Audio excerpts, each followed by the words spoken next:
I just found out my cancer is terminal and I only have months left to live, but the only person I trust to adopt my 3-year-old is my coworker, and I'm scared she'll say no. As the title says, last week I got the news that I am dying from lung cancer from my doctor. Turns out smoking since I was 15 and then upping it to 3 packs each day a few years ago was a bad idea. Stupid, I know. I thought it wouldn't come so soon though. It's stage 4 and as of now I have months to live. Please don't feel bad for me. I've done nothing good in life, except have my daughter, to really be sad about losing me. I have no family because I grew up in the foster system and aged out at 18. My daughter's father is in prison for serious crimes that even if he got out he wouldn't be allowed to be in her life. My daughter is only 3. We don't live in a good area, and when I go to work I have to leave her with an elderly neighbor that always gets her name wrong every day. I don't want her to grow up like I did in that foster care system. I feel like it's the reason why I messed up and did nothing good with my life. Yeah, I know it's not the only reason and my own stupidity caused most of my issues, but if I just had some family or a support system to keep me in check it could have been better. I just want to give her some chance to have a better shot than I did. The thing is I do have an idea for who could take care of her. One of my closest friends is a coworker at my job, and she's amazing. While I'm at the bottom of the job, like if they need to lay off people I would definitely be the first to go, she's their prized worker and makes serious bank. She has a good husband and a kid. I want to ask her if she would be okay with adopting my little girl once I'm gone. But I know it won't go well. The thing is, my coworker and her family are black, and me and my daughter are white. Like we both have blue eyes and can't tan white. There is no way I can ask my friend to adopt my daughter and force her to deal with those kind of issues an adoption like that will bring to her family. But then that just leaves my little girl to grow up like I did, in a shitty system with only a will of about $1,000 to help her, and a necklace my mother had that I'm going to give her. I don't know if I should bite the bullet and ask my close friend if she is willing to take my daughter, or just suck it up and try to work as hard as I can to get as much money into my will for my girl. But either way, I failed as a mother. And that is a regret I am literally taking to my grave. Edit. Okay, I reached out to her and we were able to set up a place to meet. It's some simple cheap bakery you can eat inside. I'm going to ask her if she can adopt my daughter. That way if she says no I can have more time to go to an adoption agency near us. Thank you for the support everyone. Update, just over 2 weeks later. Alright, I'm back now. A day after my post I was able to meet up with my friend/coworker. And after telling her about my diagnosis, which is something I haven't told anyone at work, I asked her if she was willing to adopt my little girl. She was shocked and tried to comfort me about my upcoming death, but she told me she couldn't give me her answer right then and there. Turns out, she does want a daughter, but something happened in her second pregnancy and caused her issues I don't feel right sharing. So she does want to consider adopting, but she first needed to talk to her husband and talk about planning if he agrees. I understood since it was a big change in their family.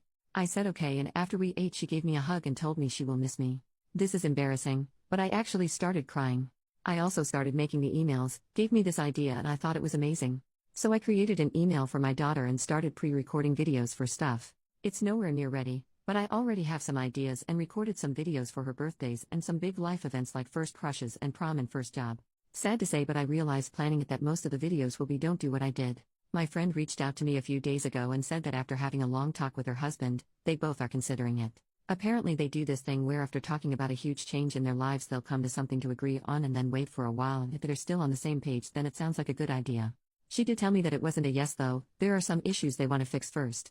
She said that while they both really like the idea, they barely know anything about my little girl. Her husband and 6-year-old son haven't even seen her, and while she has seen and heard about her, it's for me. So she told me about a plan they came up with. For the rest of this month I'm going to have to get up 2 hours earlier than normal to drop off my daughter at their house so her husband can watch over her as he works at home. Then I'll go to work with my coworker. This way her husband and son can get to know her. She also said she wants us to celebrate Christmas with them, so that's something to look forward to in the future. I've already done it yesterday, and when I went to go pick up my little girl she was the happiest I've ever seen her in a long time. My friend's husband said that they went off on the wrong foot in the start. He said she was really scared sometimes and didn't want to play with their son yet, but since it was their first day he thinks she'll get better. We did it again today and he said she mostly watched their son play, but it was already better than yesterday. So that's what's happening right now. I'm scared this will be for nothing, but at the very least now my daughter is getting better at their house for now. So even if they say no in the end she already has some better memories than when she was with me. Relevant comments. Commenter, sending you so much love sweetheart. I hope you're able to enjoy your little girl and find peace knowing she'll be with a loving family, and even if it ends up not working out, you did and are doing your best to provide her with the best possible future. Just a recommendation with the email, get a backup or backups for the videos. Be it a CD, USB, online backup or others. I have an email I use to receive only, and it goes directly to my mail app on an iPhone, so I don't directly log into the account on Gmail. Well, I got an email some time ago that since there's been no activity on the email for a few years, that the account would be closed in a few months. So I just sent myself a few emails, but it may happen. So please get a backup, because she'll definitely appreciate it. OP, thank you. I'll try to do backups in any videos. I think if my friend says yes after all of this, I'll tell her about email deletion so she could help stop that from happening. That does scare me, is doing all of the emails and having them lost before she can see them. Commenter number 2. I know I'm only an internet stranger, but as a mom, I'm proud of you. You don't have much, but everything you do have is focused on your baby girl, and that's what makes a great mom. One thing I will say to add to the email idea: if you can, grab some loose sheets of paper or a small notebook and write down your favorite recipes, including all the things you add that make it something only you've made. Give that to her, because one day she'll be happy to say, I made my mom's food. Write down little happy things you come across in the time you have left, not in email form but in your own handwriting, because she'll treasure that in years to come if it's a tangible link to you. Write down places you like to go, favorite color, favorite music, things like that.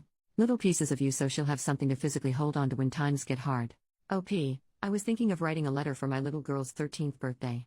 The only thing I have from my mom is this necklace that has been with me. I don't know what it is, but it has a lot of curls and hoops with a pretty almost clear stone in the middle. I was going to write a letter explaining the necklace is from her grandmother, and now since she would be old enough it's going to be hers. I do have recipes I know she loves. That would be an amazing idea. She loves my egg salad sandwiches, so that's one recipe I'll write down. Thank you. Second update, 1 month and 1 week later, I'm back again. I'm sorry for being gone so long, a lot has happened and this will be my last post. So this is going to be long sorry. First, I started feeling real sick days after Christmas. My whole chest was hurting like someone was hitting it with a hammer over and over, and I was coughing up blood. My best friend was terrified that I caught something, because the doctors have said that me getting sick right now could be deadly, so we had to go to the doctor. Thankfully I didn't get anything, it was the symptoms getting worse. Also thankfully at the time I was still at work, so I didn't have to pay much for the bills. Yeah, that was another terrible thing that happened to me recently. After that trip to the hospital, my work called me in private. Remember how I said that if something were to happen I would be the first to go? Guess what? The bosses were telling me how they couldn't keep me there as I'm dying because it wouldn't feel right, and how it's apparent to them my illness was slowing me down and forcing my coworkers to work harder to make up for me wouldn't be fair and all that. I know I was just causing more problems to my coworkers since I got diagnosed, but I didn't think they would complain about me to my bosses. I'm so stupid for that. Of course I was being a pain. I was hoping to still be with them to the end of the month so I could pay my apartment rent. And I had barely enough money for bills, rent, groceries, public transport, and hospital bills. This is where my best friend / former coworker comes in. After testing out caring for my little girl for a few weeks and spending a big holiday with them, she and her husband actually agreed to adopt her. She was telling me about some of her plans, and I told her it would probably be for the best that my daughter moves in with them. She asked me why, and I told her our work fired me and I wouldn't be able to care for both of us with so little money. She told me we both could move in with them. They have plenty of guest rooms I could pick. I swear I tried to say no. Her family was already doing so much for us, I felt like this was too much. She told me I could be a huge help for them living there during my last months. Her husband could use the help looking after her as he works. I can help them decorate and fix up her new room, show them the foods my daughter likes to eat. So I promise I'm not going to be a bother to them, and we are hard at work getting the needed papers together for the adoption after I'm gone. Besides, me living there could help my little girl become more comfortable in her new home. And guess how wealthy her family is? They have a personal family lawyer. When I haven't been feeling sick, we've been working with him to make sure the adoption goes through. Okay, after all of that, I do want to share some other fun news. Christmas with them was probably the best Christmas my daughter and even I have ever had our entire lives. My friend's family had like 5 Christmas trees in their entire house. Thanks to my friend, I was able to make a really special Christmas gift for my daughter, a Build-A-Bear. Well, it was really a bunny, but still. I made a voice recording telling her how much I love and will always try to keep her safe. And my friend knows about the emails. I'm almost done with them actually, just a few more left. I gave her the password to both the email and this Reddit account so once I pass she could delete this one. Sorry, but I've been getting so many messages, I don't want people to message me when I'm gone. And about the messages, I've gotten a lot since I updated. Apparently my story was shared on TikTok. That's cool. It's weird I've gotten so many people reaching out to me and messaging me wanting to talk. I've never had that happen in my life. It's funny how it happens once I'm dying. Tons are saying how if my friend said no they would love to adopt my little girl. Thank you, but thankfully my friend did say yes. But if you still want to adopt, please reach out to a foster care system in your state. There are still children struggling in the system going through what I did. Give those kids the life I could never have. I've also had some saying how they would love to pay me money to help. Please don't bother. Sorry, but it feels weird accepting money. My whole life I've worked for everything I've had, so it feels wrong accepting money and help from strangers just because I'm dying. I do want to address a few messages I've gotten about race. Most were about why I cared about my friend's family and me and my daughter's race being different. It wasn't a lot, but if you called me a racist for caring about that, I want to say that my nerves about that isn't because I think me and my daughter being white makes us better than my friend. Far from it. I've seen a lot of stuff in the system and talked with other kids of different races. And those kids of different races were put into care with people who were also a different race from them. They would tell me the problems they faced from the parents, not that I'm scared my friend will do that, but also from the outside world. Being called names and insulted, one kid told me how she got screamed at by some older lady at a restaurant and the parents did try to get involved and it got into a nasty fight. So yeah, I was scared her family and my daughter would face the same bigotry the foster kids I knew from before faced. But I can't let my fears about some bigots ruin my daughter's chances. Anyways, this will be the last time I'm going to probably post on here. I don't want to waste my last days. I've thought about taking up painting again actually. I used to paint when I was in high school before I was dropped out, and once in the same school we've read a classic book about a world where books are banned. I don't remember a lot from the story, but I do remember at the ending when a character said you didn't waste life when you make something to leave behind. That always stuck with me. I want to paint something, maybe my friend could hang it up or keep it in their attic, but as long as I've left something behind, my life wasn't for nothing, right? I also need to help my friend's family and my daughter settle into their new lives. Thank you to everyone for your kindness. And goodbye. Relevant comment: what about your daughter's other parent? Grandparents? I'm sorry this is happening, but please consider family first. OP, her father is in prison for hopefully a very long time because he did a crime involving children, so even if he got out he would not be allowed around her. Not like I would want him to. And my parents are dead. Update, 6 months later, she's resting now. I've wrote and deleted this post so many times. She asked me to update for all of you when she passed and yet I couldn't until now, and for that I'm sorry. We buried her 2 weeks ago. My co-workers, our family, and even some friends she made over her life that she managed to keep in touch showed up to her funeral. When she saw the prices of what a casket and plot of land in the cemetery would cost, she had a panic attack, and so we told her we'll go with the cheapest prices. We lied about that. She deserved a good funeral and a nice resting place. Her name was Michelle. She was put into the foster care system when she was 3 after her mother passed in a car accident. She never knew her father. When she was 16, the man who was supposed to be caring for her took her out of high school. She found out she was pregnant from him when she was 18, and it was discovered he had horrible images and videos of children on his computer, and so was arrested. Ever since, she was working and doing her damn best to make ends meet for her and her daughter. She got a job at our workplace just a few weeks after she turned 19. I only discovered just a few months ago she actually lied to get the job. I asked Michelle why she did that and she responded, "Why would it be a big deal? They taught me everything anyways." That's the Michelle I knew.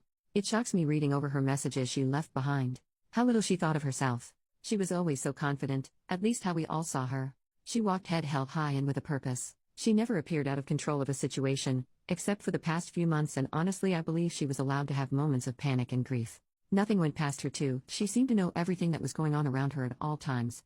It also seemed like Michelle wasn't afraid of anything. She even made friends with some homeless people around the area she lived in before moving in with us. One of them was Ted, who she knew because he was around a gas station beside the bus stop. Before her cancer took a turn for the worst and she was taken to a hospital, she asked me to drive her there. I thought at the time she wanted to see some familiar sights. But instead she walked into the gas station, bought a sandwich, and then walked around the side and handed it to who I learned was Ted. Ted showed up to her funeral. I don't want to describe her last few weeks when she was alive. It was in the hospital and she was so weak and frail. Just not like her. We visited her as much as we could. Our children hated seeing her in such a state though. All of us did, but we couldn't just ignore her and leave her behind. I wonder if it was the right thing to do though. Our last visit I just had a feeling it was the end. She was asleep when she finally passed on. She had gladiolus and poppies at her funeral. We all loved the meaning behind the gladioli flower, and she picked poppies because she loved calling our daughter her little poppy. We painted little poppies on her bedroom walls. She keeps asking us where her mother is. And always sleeps with the bunny Build-A-Bear Michelle made. Michelle never got to finish her painting, but I think that makes it more special. We're gonna hang it up in our daughter's room when she gets older. The emails are finished, and she's going to see her first one on her 4th birthday. We have all the letters and recipes she was able to write down tucked away in a safe location. Like the painting, we'll give them to her as she grows older. We also were able to apply our daughter for full Social Security survivors benefits, and we'll be putting those into a savings account for future college or life use. That's all I can think of right now. According to Michelle's wishes, I'll be deleting this account in a few weeks. My husband and I promise we'll raise our daughter to the very best we can and make sure she is as loved as Michelle loved her. Thank you all for your kind words and support. Final update: Michelle's account has been deleted.